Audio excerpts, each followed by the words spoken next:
मी गणेश पवार, जिल्हाध्यक्ष युवक काँग्रेस ग्रामीण। येत्या 15 मार्च ते 19 मार्चपर्यंत वाढती बेरोजगारी व महिलांवर अत्याचार असे विविध प्रश्नावर मुंबई ते पुणे या ठिकाणी पायी पदयात्रा काढण्याचे नियोजन महाराष्ट्र युवक काँग्रेसनं आयोजित केलेले आहे।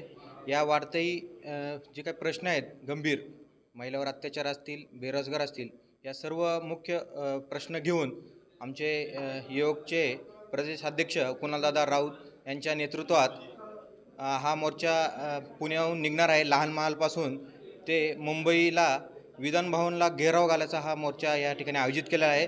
मी तरी आपल्या या धाराशिव जिल्ह्यातील सर्वांना आवाहन करतो, आमच्या युवक काँग्रेसच्या काँग्रेस कमिटीच्या सर्व पदाधिकाऱ्यांना, की तुम्ही या मोर्चात आपण सहभागी व्हावे आणि ह्या प्रश्नावर वाचा फोडण्यासाठी विधान भवनाला घेराव घालण्यासाठी आपण यावे।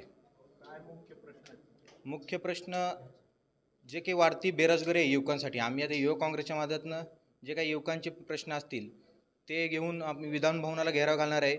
हे आता सध्या चालू असलेले महिलांवर अत्याचार असतील, बलात्कार प्रकरण असेल, विनयभंगाचे प्रकार असतील, एका मंत्र्याच्या मुलीला जर विनयभंग होत असेल तर साध्या गरिबाच्या मुलीचं काय होणार, असे बरेच प्रश्न घेऊन हे वाढते गुन्हेगारी, हे जे चालू असलेले प्रश्न, हे सगळे जिवंत प्रश्न आम्ही घेऊन 15 मार्चला पुणे ते मुंबई अशी पायी मोर्चा काढून विधान भवनाला घेराव घालण्याचा मोठा या ठिकाणी उपक्रम युवक काँग्रेसच्या माध्यमातून आयोजित केलेला आहे।